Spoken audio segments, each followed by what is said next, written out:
Hey everyone, welcome back to another episode of the Dark Angel podcast. Today we are with Emily Happel. Before we start, I just want to say thank you to everyone who's been listening every week and for all the support that we've gotten. I really, really appreciate it. So now we are going to begin. So if you want to introduce yourself. I'm Emily Happel. So today Emily is going to share her story with mental health and so let's get into it. Okay. So if you want to share your story, we'll start from the beginning, where everything has stemmed from, what issues you have, and things like that. So I deal with depression, anxiety, and ADHD. And I've been dealing with most of those things like my entire life, like especially anxiety, but I didn't really like deal with them until high school. So I remember my mom telling me like in the car, she's like, "You have anxiety," and I was like, "No, I'm fine, like whatever." But I've realized, like looking back on so many things, that it really has affected my life. Like even from just being social and all that different kind of stuff. Like I am now in meds. I started taking them like the middle of 10th grade, and now I'm a senior. And I started like actually hanging out with people, and like now I am so much more comfortable doing things, and it helps a lot. But I remember like flipping out over everything, and like waking up in the middle of the night before like finals, and like thinking I'm gonna puke and all that different kind of stuff. So, and like it's stuff that nobody really thinks about or like thinks is real, but it does happen. Totally. So if you want to take us from the beginning, where you really started to realize all these things. It started freshman year, like you said, right? Mm-hmm. So what was the first occurrence of this? What did it all start? It was mainly like 9th and 10th grade, where it was the first time I really had a lot of work that I couldn't handle. Like in middle school, it was kind of getting to be a lot, but I was able to manage it. And because of my anxiety with my like ADHD, I was able to like compensate for it and make up for it and still have good grades and everything, despite me trying really hard in school, like and like having trouble focusing. But once I had classes like from like really early in the morning, and it was a lot more, it got difficult, and my grades weren't as good. And I just remember like all the tests and everything like were flipping me out, and I've always been really uncomfortable in like school settings, like taking tests and everything, just like hearing everyone like tap their pencils and all that. And then also like it gives me anxiety to sit in a classroom around other people taking the same test as me, because like what if they finish it and like they're handing it in and then I like am holding them back or whatever. Like even when most of the class is handed in and then everyone's waiting for you so they can like start talking and like all that kind of stuff. So I was dealing with that for like a long time. And I remember in 10th grade there was one week where I had like 5 things on a Friday, and it was Thursday, and I came home and I started like dry heaving. And at that point I was like, this is not good. Mm-hmm. Like this is not great. And it's not that like I wasn't prepared for the test, so I was just flipping out because of them. And like no matter how hard I studied and all that, like I was doing worse than I knew I could be doing. Yeah. So then later that year during 10th grade, like I got put on meds and stuff. And it's also just like me not going out because I was nervous, and then my anxiety meds also helped with my depression because they do both.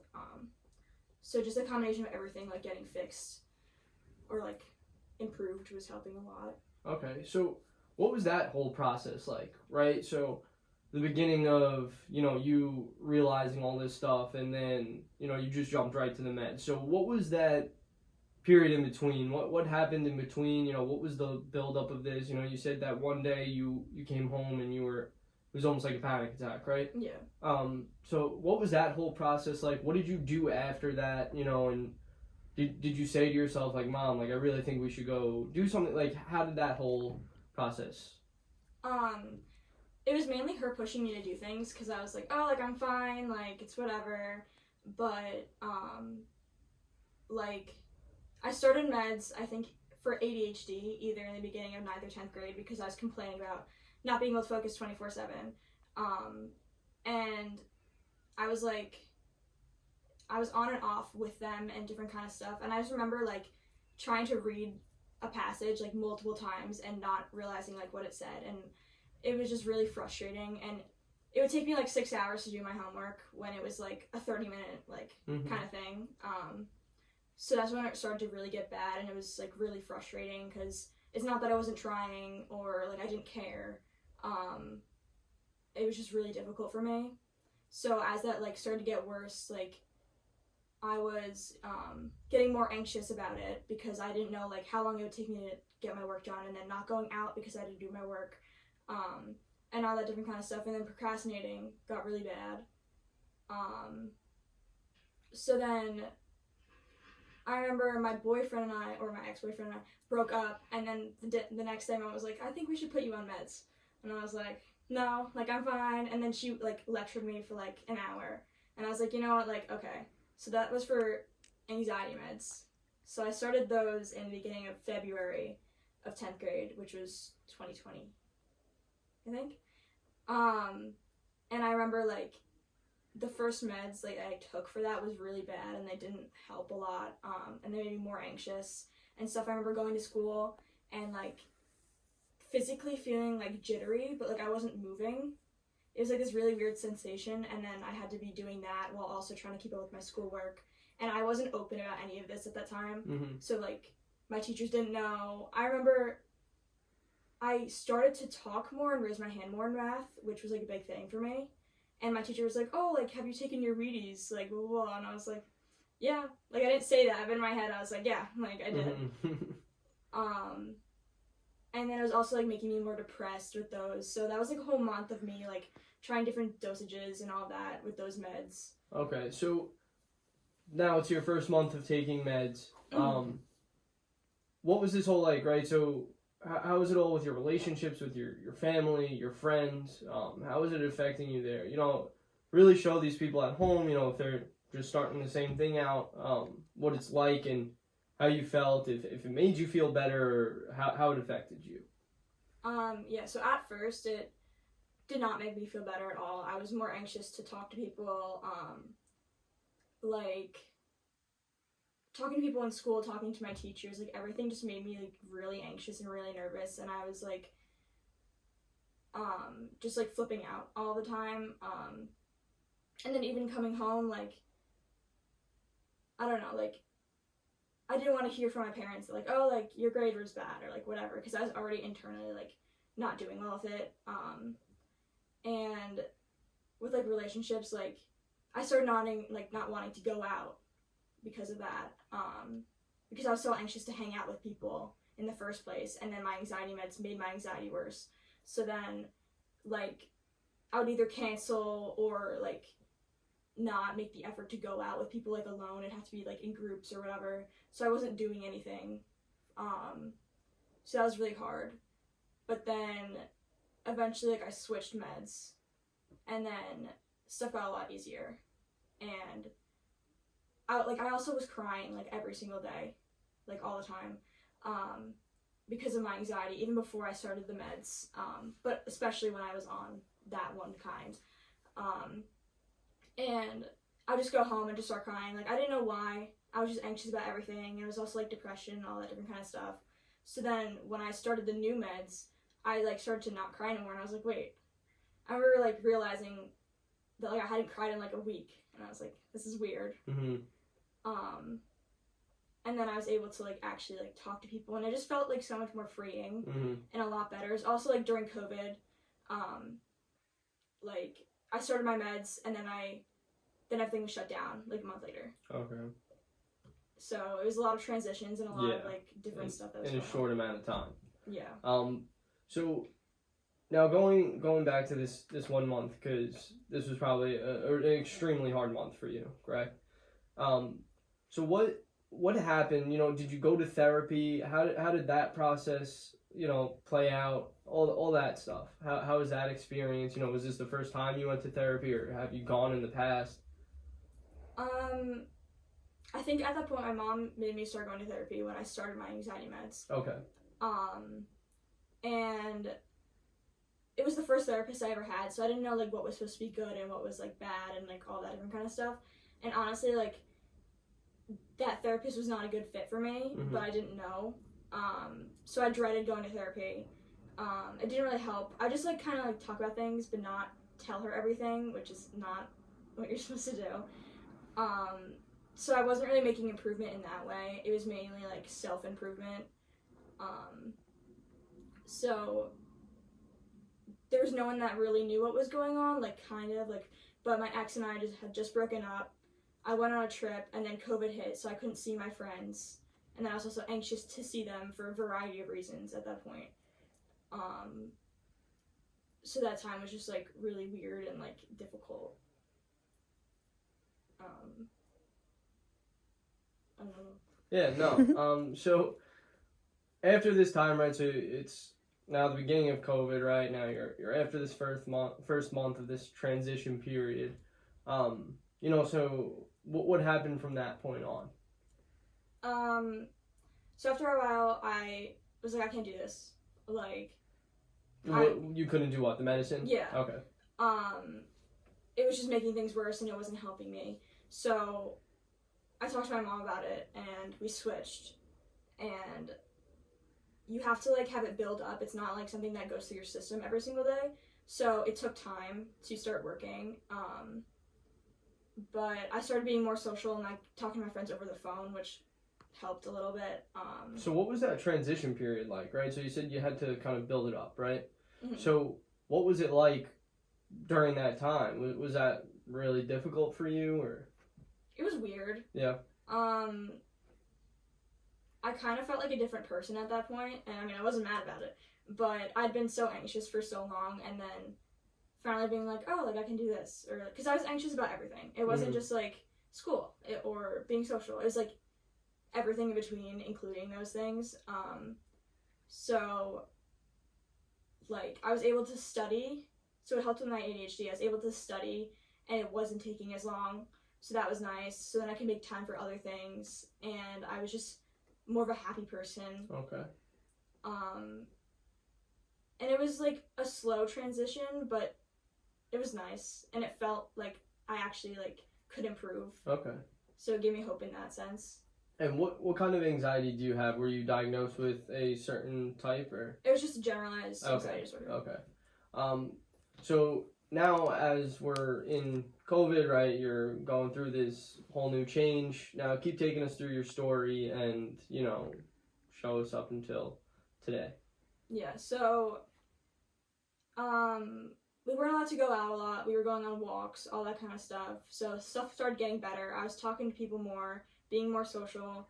And then I wasn't going out a lot. Like we'd have like this drive by like birthday parties and whatever. I'd see my grandparents from like a distance of like 20 feet. But I became closer with my sister at that point. We would have like midnight snacks, or we'd go downstairs and make waffles at like 12 a.m. And I was just becoming closer with everyone because I was more comfortable with myself. Which is great. That's really, really awesome.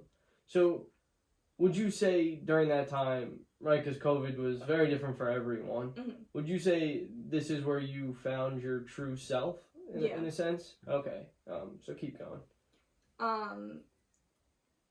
I was like able to do things that I wanted to do, and I wasn't as anxious, or like things were like easier. Because my ADHD, depression, and anxiety all like impact each other and make each other worse. So this is the first time they were making each other better. Okay. And I was doing my work like so fast. It was so nice. And then summer, I was like, normally I'd been working at the same like beach every single summer, but that was closed. So I worked somewhere else, and that was nice. And I don't know, it was just like a relaxing kind of summer at that point, and then I was going into school again. Okay, and now at that point you're obviously in a good place.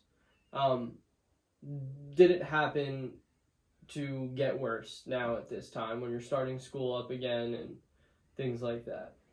I was a little nervous to go back into school, but it was hybrid.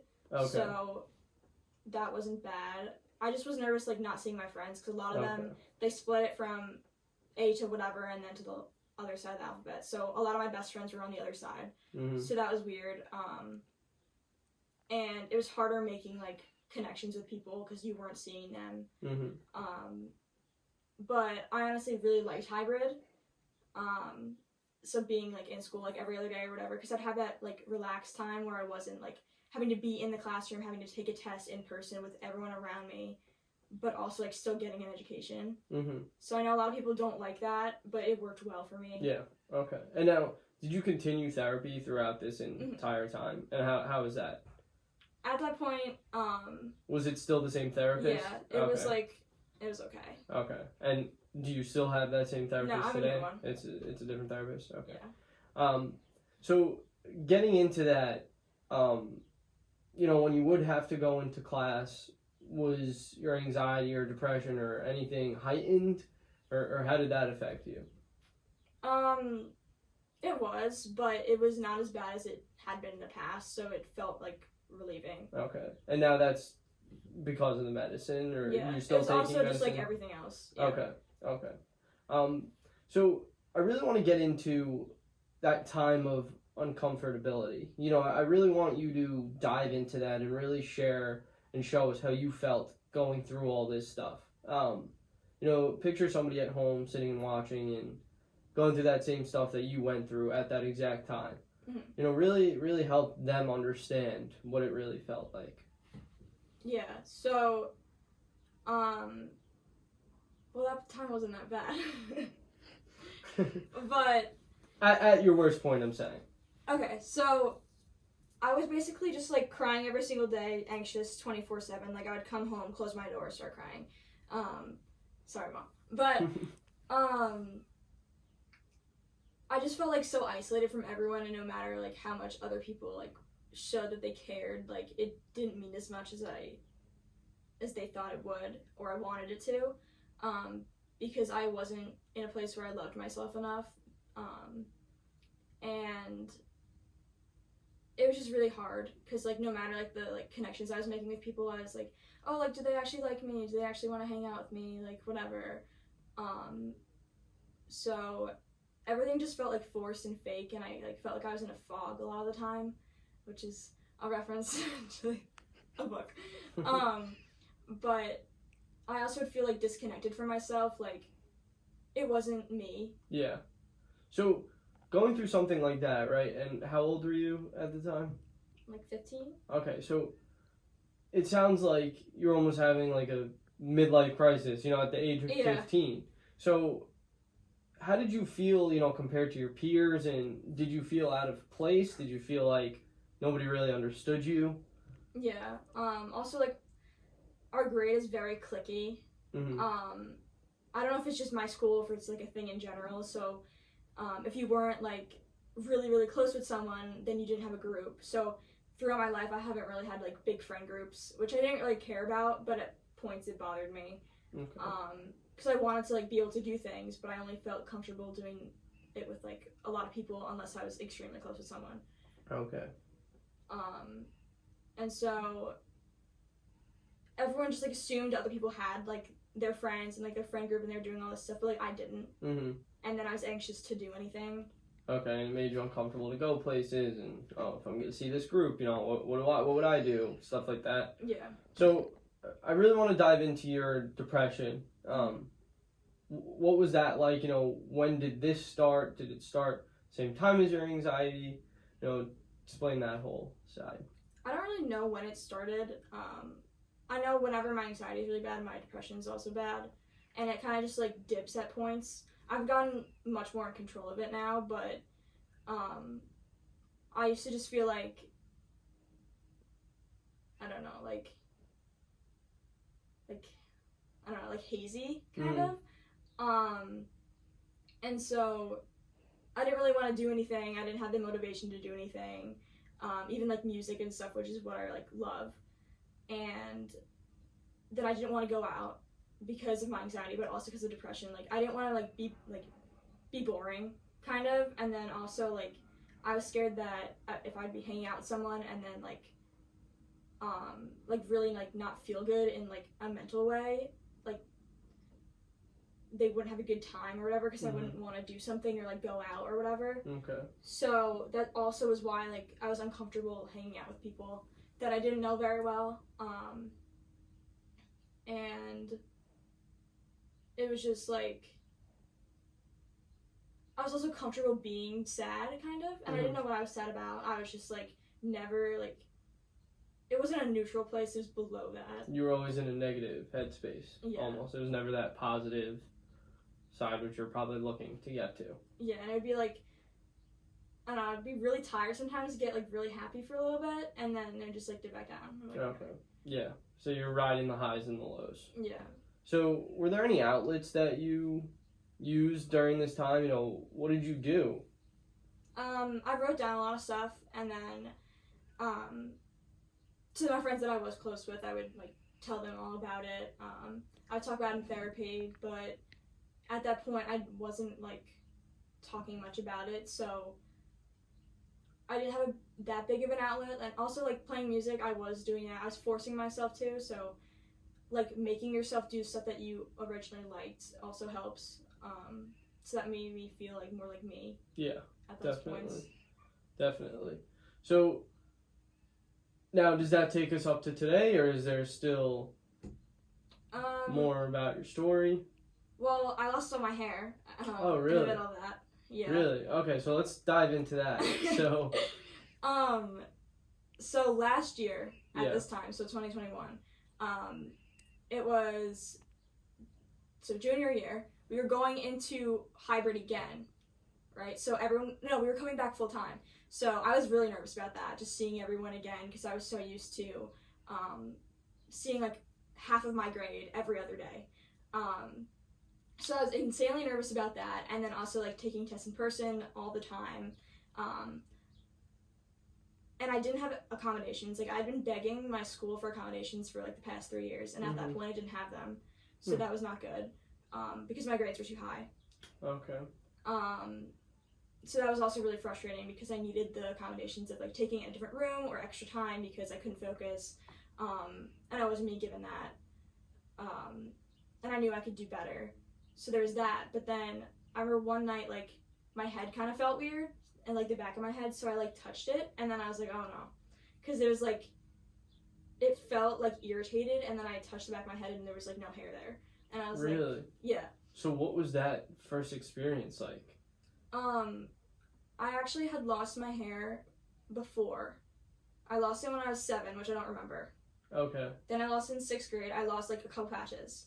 And what was that like? Because obviously this is probably, you know, something that really affected your life. I was insecure about it, but every single time I realized it was like falling out, it started growing back immediately. Okay. So that was fine, but this was the first time it was like a bigger area, so I was kind of flipping out a little bit more than normal. So I went down and I showed my parents, and I was like, oh god.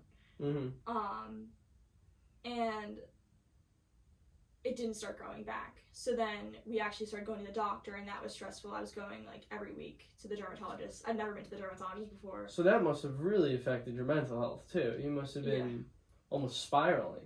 You know, so first let's dive into what happened with your mental health, you know, at this point before we move on. You know, so what was your mental state like? My mental state was really good, and then my hair started falling out, and it was like, okay. My self-esteem was crap. Okay. Because I don't know, I also was like finally getting to a point where I actually knew what to do with my hair, because my hair is curly naturally, and then I was losing it, so that was upsetting. And I have so many hair products in my house, but it like took a huge toll on my self-esteem and like just being around people, and I didn't know like, oh, can someone notice this? Can someone notice this? Like, can I go out in public? Like, do I want to go swimming? Like, all of that, and I just kept hoping that it would like come back, and I didn't know if it would, because alopecia is like this, there's not a lot known about it, and there's no cure for it, so it was scary. And so my mental health was like, it was okay.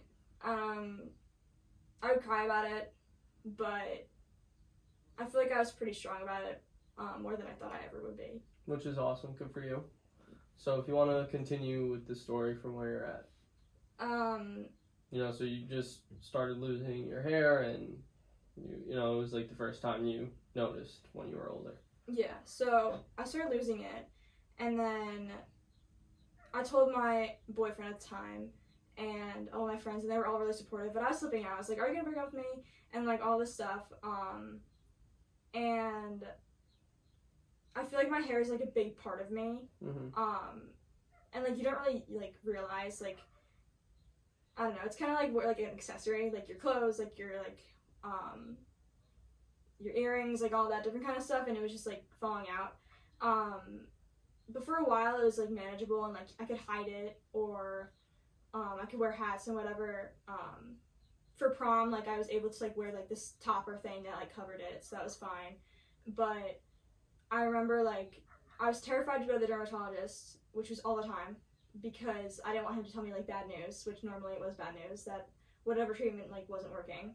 So I went in the first time, and then I got shots in my head. Ow. Yeah. Alright, so what was that like? It was painful. He was like, okay, like we should do this, and I was like, what? And then my dad was like, yeah, like it's okay, like whatever. And then I was like, no. But then I did it. That must have been terrifying. Yeah, and they did like 30. Really? Yeah, it was injections in my head. Okay, sorry, hold on. So, you had to get shots in your head. Yeah. What was that like? Like, what did this do to you? You know, you're what, 16, 17 at the time? 17, I think, yeah. And so what is that like as a 17-year-old, right? Because obviously, like you said, your friends, you know, they were obviously super supportive of you, but nobody had to go through this like you had to. Yeah, I didn't know anyone that had it or whatever. Exactly. So, what was this like? It was honestly very scary. And so I had that, and I got shots, and it was painful. It wasn't nice. It was like I'm not scared of shots. Like that's never been like a big thing. But when he just kept going, I was like, this is not good. And then my head was bleeding. Really? And I realized like talking about it made me more comfortable. So I actually went back to school that same day. So I left school, went to the dermatologist, got a muffin, and then went back to school. And then everyone was like, "Where were you?" And I was like, "Oh, I got shots in my head." And they're like, "What?" Yeah. So that was like the first time I was really telling other people about it that weren't like my best friends. Okay. So that helped, but I really did not want to go back and do it again, because like, you have to come back in a month and we're gonna do it. And I was like, okay. Oh no. But during that time, in the month like time period, it did not like start coming back or stop falling out. And I remember like every single time I took a shower, it was mentally like and emotionally like exhausting, because I would come out of the shower and be clumps of hair. And it was just like heartbreaking, kind of. And then also like I would turn around, like there's a video from like a year ago, like from like 2 days and a year ago, and there's hair like down my back. Really? And it was just like really upsetting, also seeing hair everywhere, and then like I didn't want there to be like hair everywhere, and then like me like being in school, and then there's like hair on the floor. Like I don't know, it was kind of embarrassing at points. So I went through like a month of that, and then it was like I think the end of June I went to the endocrinologist to see if like my thyroid was good and all that, and I think I was fine. Like some of my levels were like a little off, but there was nothing like too bad. But I had that, and then I went back to the dermatologist, and they're like, okay, so that didn't work. So I was relieved, honestly, because I did not want more shots in my head. Yeah. I don't blame you. Yeah, so we wanted to try every single treatment that we could before like this one that is known to work, because that one's not good for you. Okay. So every single time I was like, okay, like it's gonna work, like whatever. So I ended up doing steroids, and it was like, I don't know what they're called, but those are not good for you either. So I did those for like, I don't know how long it was a little bit. It would be like 5 for 5 days, 4 for 4 days, and like so on. And I remember like, first of all, they tasted disgusting. Like I don't have a problem taking pills when they're like coated, but that was not coated, and it was so gross. So how did you take it? Like what was it? It was like, I would just take like orange juice and stuff, and I'm not a big orange juice person, but it was like this weird shape. It was like a circle, but then I don't know how to explain it. I don't know. That's alright. But sometimes it would like get caught, and it would just be really uncomfortable and taste disgusting. So I was doing that, and then it also weakens like your bones and your muscles and stuff. So I remember I was on vacation. I woke up and like I felt like a grandma. Really? Yeah, because my back just hurt so bad. Really? Yeah. So that was not fun. Yeah. And But- now this is all last year, correct? Yeah. Okay, about a year ago. Yeah, so this is like last summer, the beginning of the summer. Okay. And my hair wasn't falling out as much, so that was good, but it wasn't enough. Okay. So then I had to go back to the doctor again, and then he was like, okay, we're gonna try like this like acid thing where they put like this like liquid stuff on your head. And so apparently the first time you're exposed to like poison ivy, like you're not allergic to it, and you have to be exposed again. So they did that, and so the first time was fine, but then the second time I was really itchy, and then we did keep finding like the right dosage. So my head was like on fire, and it was like red. And I was like working, so I was going to camp, and I told my like bosses, and I was like, I can't swim because I had like no hair, and I was like, I'm not comfortable, like whatever, and they're like, oh, it's like fine. So, sorry to interrupt. At this point, so you had no hair. I had like lost like 80% of my hair. Okay, so what was that like, going through your daily life like that? Like you said, like, for you, it's an accessory to you, right? It's a part of you. What was that all like? Help people understand, seriously, like I said, somebody's sitting at home right now who's going through the same thing that you had to go through, really share, what this all was like, and, show them that they're not alone, it's okay. Yeah.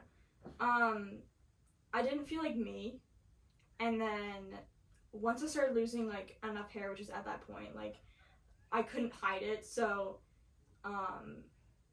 it just felt really weird. And then it's just never something I never wanted. Like I never wanted to shave my head. I never really wanted short hair. So something that like I never saw myself doing, and then it was happening to me with like, and I had no choice. So that was really uncomfortable. And I also like, I was wearing hats all the time, but it would like fly off when I was at like the beach or whatever. And then I remember like one of my campers was like, what happened to your head? And I was like, come here. And like I explained it to him. But it was just like a lot of like uncomfortable situations and stuff where I like was exposed and like I had no choice. And it was really weird because I didn't know anyone that was experiencing like the same thing, and I like didn't really expect this to ever happen to me. And I had like this thing that like connects like the top of your head, which was like a topper. So then I felt like a lot prettier and a lot more like me when I was wearing that. But eventually like I lost enough hair that like it wasn't working. So I kind of like, I just didn't feel like me at all. And I felt like a part of my personality was gone. Okay. Yeah, that's tough. And, it's obviously a lot easier from the other side, right? It's like, oh, like, we don't judge you, obviously we don't, and it's, sitting in your seat, it's obviously a lot harder to go through it than it is, for me to say, oh, no, like, we don't look at you any differently, obviously. Yeah. You know what I'm saying? You're the one who has to go through it. But from the other side, from my seat, I do want you to know, and anybody else to know who has gone through this, like, we don't look at you any differently. You're you. You're still Emily. You know, so it's like, if we could get that across to your side, that would be awesome. Because you're a human just like myself, right? Yeah. So, it's, there's no different. You still have that kind heart of yours and things like that. So it's, not something we're judging you on. Just hope you know that, and anybody else who is going through that. Yeah. So if you want to continue with your... Yeah. I know that now, because it's been a while, but... Okay. When I first was losing it, like, I was really insecure about it. And I honestly handled it a lot better than I ever thought I would. But... even, like, I remember, like, my mom was crying, like, all the time because she felt so bad about it, and, what's it called, like, people were just upset, and I also, like, didn't want people to talk about it with me. Like, if it was my friends, then I had the choice, but I didn't want, like, my mom to be talking to me about it 24/7. Like, it was a topic of discussion, like, all the time. So I just kind of wanted to ignore it, but that doesn't, like, do anything. And I knew that everyone was supportive around me, but, like, what if people, like, I wasn't close with? Like, I didn't want them to notice. Like, I wanted to be in control of something. which is why I started talking about it. Good for you. Because it makes me more comfortable when I am the one telling them than them like noticing and then being like, what's that? Or like not saying anything either. Like, so I started talking about it more, which definitely helped. But by the end of the summer, I lost like all my hair. Really? And I was going into senior year and I had senior pictures and like whatever. So that was scary. Yeah. And then my topper wasn't working, so I was like, what am I gonna do? I ended up borrowing like a wig from somewhere. And then while my ordered ones were coming, also my insurance only covers one per lifetime. What? And they last like a year. So that's terrible. Yeah. So we're working with that too. And they're expensive, right? Yeah. Yeah. Yeah. Unfortunately, like, my parents can pay for like some of it, but like I don't know. It's not easy. It's not. And it's all these costs that you never thought like you'd have to pay. Exactly. And it's not like you said, you didn't choose for this, so that's ridiculous. Yeah. And so I borrowed one for a little bit, so I had one for school, but there was this organization, Children with Hair Loss, and I like put in for like a wig, which they give you one every year until you're 21. Oh, that's nice. Which is really good. And it came within like 2 weeks. Oh, that's awesome. So that's like my favorite one. And up until yesterday, I lost the bracelet. I don't know where it is. But I was wearing like the hair tie bracelet that they gave me, and they gave me this whole box of like Jean Renault stuff that has like different shampoos and whatever that's good for it, and like a brush and all this kind of stuff. And it was really nice. I felt like a YouTuber. That's awesome. With like this like care packages. So I felt a lot more comfortable with that because I was able to choose like if I was letting people like see my head and like all that kind of stuff. So that was really nice. And then I was able to talk about it more because I was more comfortable with it. But that happened for a while. I don't know. And now, does that take us to pretty much present? No? No. All right, then keep going. Okay. So then I also was on that thing where they put that stuff on your head, and then it was working, but it wasn't working well enough. So I was getting hair, but it wasn't like covering my entire head. Okay. So there was a big issue with that, because we wanted full coverage, not just like tiny areas. So then after a while, he was like, okay, we're gonna try this topical Xeljanz, which is like, Xeljanz is the meds that we didn't want to go on. Okay. Because they're bad for you. But there's a topical version which isn't as effective, but it could work. Okay. So we tried that, and I was doing that at home, so I didn't have to go to the dermatologist all the time, which is really nice. Which is nice, yeah. Because I was having to go like every day after school or every day after camp. And then it probably felt like almost like a job, right? Like it was a chore. Demanding. And also like with school, they're like, it's something that they never expect. So it's like, oh, people have sports, people have this. It's like, yeah, no, I have to go to the dermatologist. Yeah. And I don't have a choice. Yeah. But so I did that, and then I also went to Columbia in the city. Okay. Because that wasn't working. And they told me to go on Xeljanz, basically. And so that was a day trip. That was actually really fun. But she basically told me I had to go on the meds, and I was like, I don't want to do that. I was like, no, like, I'm okay, like, it's fine. I'd just rather not have hair, like, whatever. But also, like, my body was attacking my thyroid, which can cause like thyroid disease and all this different kind of stuff. Really? Yeah. And that's all from alopecia? Yeah, because it's an autoimmune disorder. Oh, okay. And also, if you don't take care of it, then it can cause other autoimmune disorders. Okay. So I pushed that off, and I didn't like want to make a decision yet. And we also found out that the meds were $5,000 a month in the U.S. What? So we can't really do that.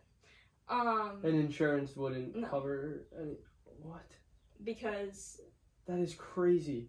I don't know why they wouldn't cover it, but they wouldn't cover it.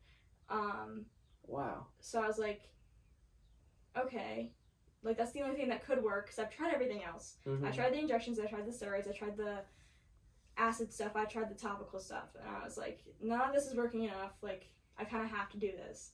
So eventually, it was like the day before or after Thanksgiving, I was like, okay, like I'm gonna start it. And so I had to do that, and we got it. So I don't know if I should be explaining this, but in Canada it's a little bit cheaper, but if you get it from Bangladesh, it's like really cheap. Okay. But then we were like, this is sketchy. Like, it's not from here. But we got that, basically. And it's like $300 a year. Oh, wow. Okay, that's a lot better than $60,000 a year. Yeah. $5,000 a month. It's insane. Yeah. And there's also like new stuff coming out, but it's not approved by the FDA and like, whatever. Yeah. Yeah. So, because that is not approved for alopecia, which is why I couldn't get it like for cheaper or covered by insurance. So I started that, and then my hair started growing, which brings me back to now. And I was a lot more comfortable at that point, like just being around the house, like without hair, like whatever. I remember like people coming in, it'd be like some man like just walk in my house for like some like fix or like whatever, and I'd just be like, oh, no one told me. Like, okay, I'm just sitting here on the couch. And I also lost my eyebrows and my eyelashes, really? So that was difficult. And in like the fall of this year, that's when it got a lot harder. Because I was basically over like having lost my hair. Like, it was annoying, but it wasn't like impacting me as much. But not having eyebrows and eyelashes was getting to me because it kind of makes you like look like a human. But with eyebrows, I started drawing them on, but then if I was in the rain or whatever and I like smudged it, it would just like look like crap. And so I was worried about that all the time. So was your anxiety throughout all of this like through the roof? Like how was that, or was that not even really a thought anymore, right? Like you were so distracted probably, right? I was anxious about like my stuff, but I had taken care of it. And were you still on meds now or no? Yeah. Okay. So also, I forgot to mention, I switched a therapist. Okay. Around the time where I started losing my hair. Okay. So did you go to a different therapist for anxiety and the alopecia, or was it? I hadn't lost my hair yet. Okay. And then I started losing it, and she's amazing. Okay. Still go to her. Yeah. That's awesome. So she's helped a lot. So I like was able to like take more control of my emotions and understand like what's helpful with like cleaning my room with depression, like anxiety or whatever. So I guess like alopecia and my hair falling out was the main stressor, but it wasn't like I had it under control. So going to school was nerve-wracking, but I was basically like fine. But the eyebrow thing was annoying, and also taking senior pictures. And the main thing was like meeting new people that didn't know and being scared that they would notice. Like, I'd rather just tell them. But you don't want to open up with that. Yeah. That's weird. But you know, like those tattoos that you get when you're like a little, and you put it on like your wrist or whatever, and then you put water on with like a paper towel or whatever. Yeah. So that's what I do for my eyebrows. But we tried that, and then it takes so long to get it correct. Oh, really? Because they like come together, but then if you put them together, it doesn't look right. So you have to like cut them apart and then put them on. And then I didn't have eyebrows, so I didn't have like an outline. So I had to figure out where to put them. So I was doing that, and then at that point, I had like this whole like folder of different eyebrows. So then every single time I changed it, it would be different ones. So like every couple days, I had different eyebrows. Yeah. So it was annoying. But that was probably like the most emotionally exhausting like part at that time. Yeah, and how did your parents react? You know, like how were they throughout all of this? I know my dad felt really bad, but he doesn't like talk about a lot of stuff. But my mom was like really upset. I remember my dad was helping me like do my eyebrows, and then I looked insane because he jokes around like that, and it was like lopsided. And he actually helped me like wash one of my wigs once. So I didn't know how to do that. So I thought that was really cute. Yeah, that is nice.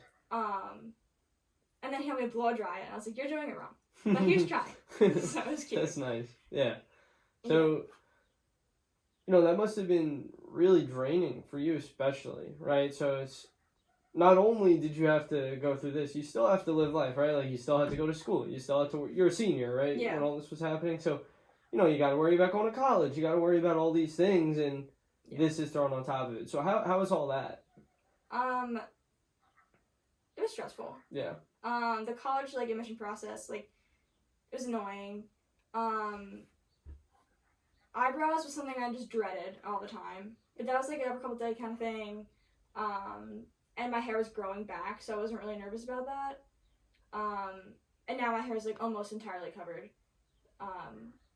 So... That's awesome. Yeah.